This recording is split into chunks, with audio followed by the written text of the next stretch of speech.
نحمده ونصلي على رسوله الكريم أما بعد أعوذ بالله من الشيطان الرجيم بسم الله الرحمن الرحيم ربي اشرح لي صدري ويسر لي أمري واحلل عقدة من لساني يفقهوا قولي اللهم ربي زدني علما وقال رسول الله صلى الله عليه وآله وسلم الكاسب حبيب الله. د اسلامي امارت د قدرور مشرانو علماء کرامو د مالیه ورکوونکو شرکتونو نهادونو محترمو مالکینو او نمائندګانو د غونډې ټولو ګډونوالو ته السلام علیکم ورحمت الله وبرکاتو. مشرانو تفصیلي خبرې وکړلې نو خبره واضحه ده چې زموږ استاد نن راټولېدل تاسو ته تکلیف درکول دغه د یو خاص موضوع لپاره موږ تاسو ته تکلیف درکړی دی چې هغه د مالیاتو په تاریخ کې یا که موږ ووایو چې په اقتصادي تاریخ کې دغه یو داسې ګام دی چې څوک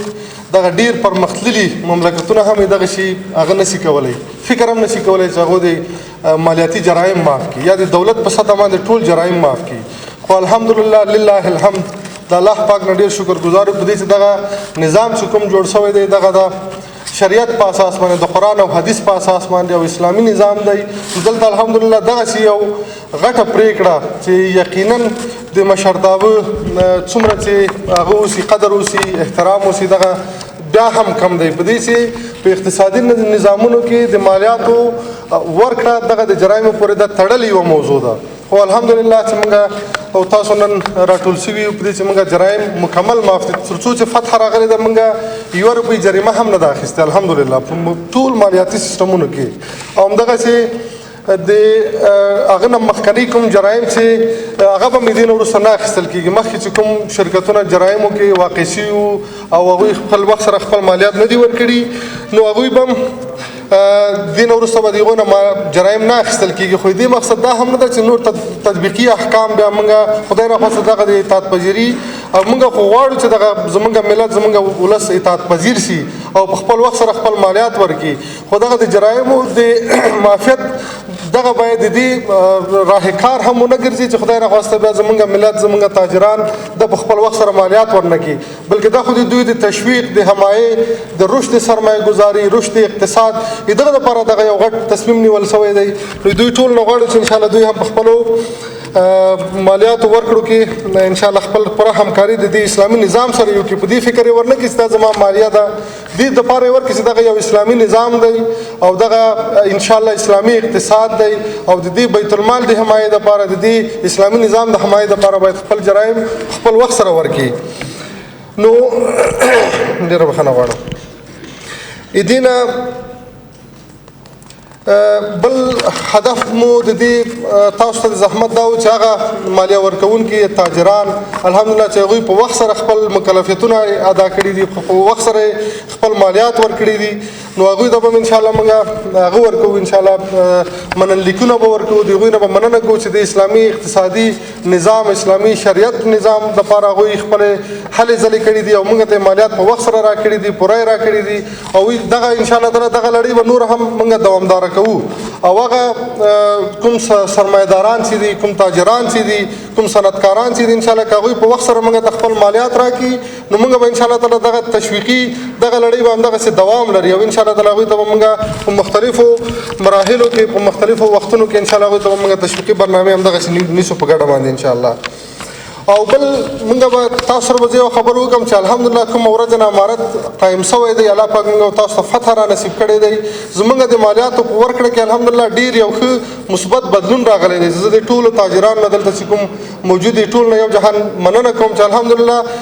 ډېر کم د ټولې دنیا فشارونه هم دي په موږ باندې تحریمات هم په موږ باندې زموږ تجارتي نظام زموږ اقتصادي نظام زموږ بانکي نظام تاسو خپل وینئ چې د ټول یو دی داسې یو حالت سره یې مخ کړی دی چې هغه بل یو دنیا کې داسې ملک وي او دومره ډېر تحریمات پرې راغلي وای نو خلک به د خلکو چیغه به تر اسمان جګه سوې وه. خو الحمدلله زموږ د دې تاجرانو په مټ باندې د دې خپل ملت په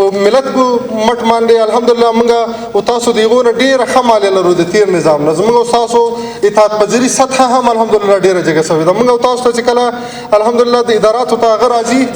تاجران راځي هغوی حلفن موږ ته وایي چې دې نه وروسته به موږ د دې بیت المال په دې چې بیت المال دغه تر څو موږ په خپل ولس کې په ملت کې دغه احساس پیدا نه شي چې د مالیات چې دي دغه یو ایمانی او وجداني وجیبه ده او دغه د بیت المال حق دی. زما د مالیاتو په هر یوې افغانۍ کې د 45 میلیونه افغانانو حق دی. نو دغه یو احساس چې تر څو پیدا نه شي نو کله هم د زموږ او ستاسو د ملک ترقي نه شي کولی. نو انشاءالله تعالی موږ هم تاسو ته تعهد درکوو چې اوسه پورې تاسو زموږ تعهد تاسو ته معلوم شوی هم دی چې ستاسو څنګه چې موږ مالیات په ښې طریقې راټولو همدغسې زموږ مصارفاتو کې هم ډېر کمی راغلی او دغه د افغانستان نظام دغه 8 لکه زموږ او ستاسو مامورین دغه نور زموږ او ستاسو تقریبا 40 یا 45 اداره دغه ټول چلیږي. زموږ مکاتب فعال دي، زموږ پوهنتونونه فعال دي، زموږ الحمدلله هسپتالونه او ټول عامه خدمات فعال دي. خو چې زموږ ملت موږ ته په ښه وخت سره ښه مالیه راکړي نو انشاءالله تعالی دغه کې به نور هم ډېر پرمختګ وکړو او د دنیا ته به د سوالګرۍ نه موږ خلاص وو او انشاءالله تعالی چې زموږ ملت زموږ او ستاسو تاجران دغه ډېرې کمې پیسې موږ ته راکړي دغه به انشاءالله تعالی د دنیا په اقتصادي نظامونو کې به دغه یو مثال موږ قایم کړو چې موږ او تاسو د افغانستان په خپلو پښو باندې درولی شو. نو همدغسې د مالیې ورکړې او اجتماعي او ملي مسؤلیت دی. په دې کې هر نوع سرغړونه، کموالی او ځنډ عامه خدمات متاثر کوي چې له جملې صحي، تعلیمي او تحصیلي اقتصادي وده او د بازار راکړه ورکړه، پرمختیایي خدمات، عامه رفاه او ورته مسایل دي. نو موږ کله هم ترقي نشو کولی چې زموږ زیربنا موږ او تاسو ډېر زیات پرمختګونو ته ضرورت لرو. نو دغه دپاره هغه اساس دغه مالیه ده. جرایم خو الحمدلله معاف شوي دي. نو مالیاتو په ورکړه کې باید زموږ ټول ولس، زموږ ټول تاجران هغه موږ ته په ښې وخت سره خپله مالیه راکړي. او همدغسې موږ د مالیې ورکوونکو څخه چې تر اوسه د مالیې د ورکړې د پروسې سیستم، مالیاتي محاسبې او لازمو اسنادو سره تر اوسه پورې اشنایي نه لري، غوښتنه کوو چې خپل ځان یا خپل مسلکي کارکوونکي له دې پروسې سره اشنا کړي.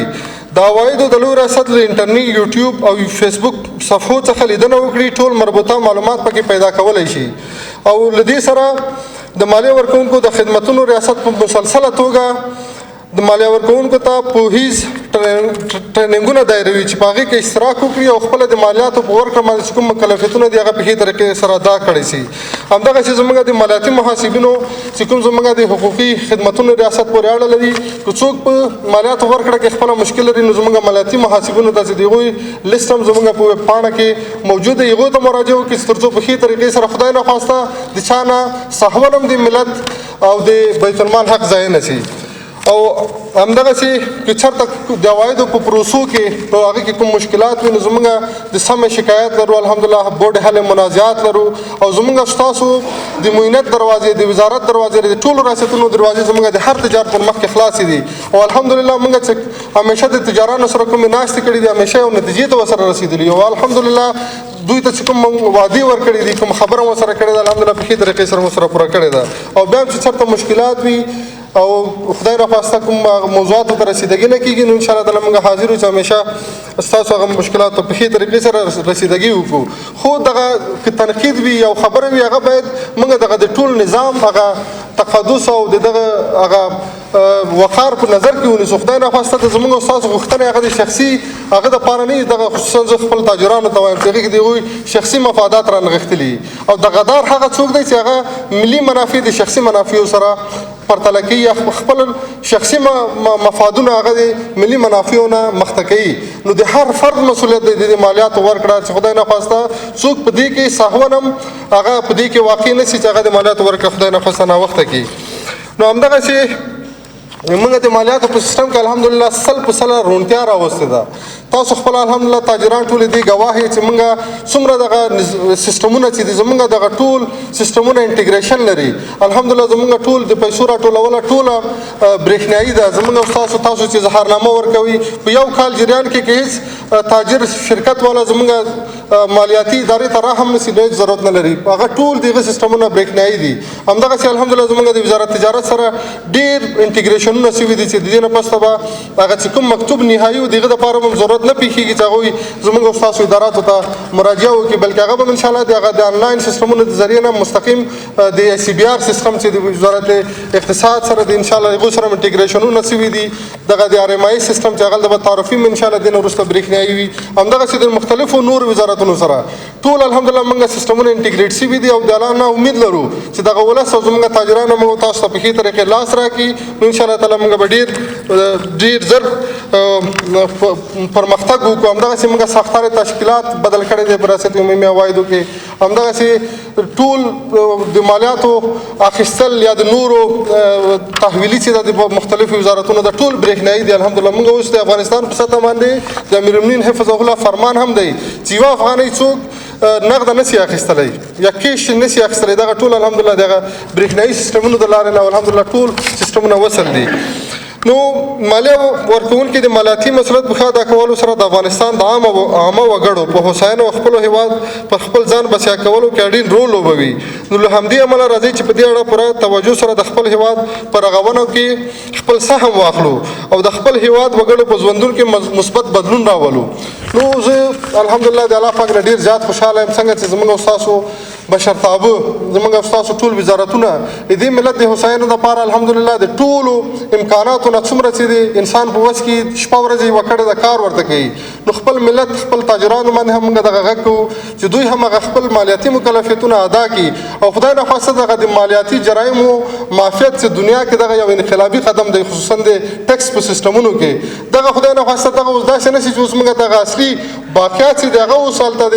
هغه لاندې پاتې شي د مشکل سره مخ شي. خدای نخواسته هغه خلک په وخت سره ادا نه کړي. نو دغه به بیا زموږ او ستاسو دغه ټول نظام به خدای نخواسته د ننګونو سره مخ شي. نو موږ د ټولو تاجرانو نه دلته الحمدلله د ټولو اتاقونو اکثره ملګري زویر هم دلته ناست دي د هغوی نه همیشه موږ سره همکاري کړې ده او موږ هم د ټول جایز چې کوم الحمدلله موږ ته یو خبره رسولې ده چې هغه زموږ په امکاناتو کې وایي زموږ په امکاناتو کې نه موږ مشرانو سره شریک کړی ده او په وخت سره هم الحمدلله ټول اقدامونه کړي دي او دوی ټول موضوعات هم په ښې طریقې ورسره حل کړي دي. نو اوس اتاقونه هم او زموږ اتحادیې زموږ اصناف خصوصا پېښورانو کې به یوه خبره زه بله فقط زیاتوم یوه دقیقه وخت اخلم چې موږ د پېښورانو د 95 نه مخکني باقیات هم معاف کړي دي. فقط جرایم نه دي معاف. د جرایم خو د هغوی د اول د فتح نه زموږ الحمدلله چا نه نه دي اخیستلي خو چې کوم اصنافو تر 95 کاله پورې 1495 کاله پورې د هغوی ټول باقیات هم معاف دي. نو انشاءالله دغه موږ غواړو چې دغه ملت په خپلو پښو باندې ودرو او دغه د ملت په توسط سره موږ د خپل اقتصاد هم ډېر قوي کړو. نو د ټولو هغه وزارتونو نه چې همیشه زموږ سره د مختلفو مراحلو کې په قانوني مراحلو کې په نورو موضوعاتو کې چې موږ غږ پې کړی دی همیشه زموږ د وزارت مالیې خصوصا ریاست عمومي عوایدو سره همکاري کړې د ټول نه یو جهان تشکر کوو او د ټول دولت د مشرانو نه یو جهان سپاس یا همیشه زموږ د وزارت مالیې ټولو غوښتنو ته او د ملت چې کوم موضوعات موږ د ولس د تاجرانو مو سره شریک کړي دي په هغې طریقې سره د هغوی ټولو ته لاره د حل پیدا کړې ده چې دغه یو غټ انقلابي قدم دی او الله پاک دې وکړي چې موږ او تاسو د خپل وطن او د خپل افغانستان دغه په یو ښې جذبې سره په ملي احساس سره همدې د مالیاتو په هغه ورکړه سره چې هغه باندې هر څوک مکلف دی او بیت المال دی په دې سره یې آباد کړو او د قوي ملکونو په صف کې ودرو. واخر دعوانا الحمدلله رب العالمین.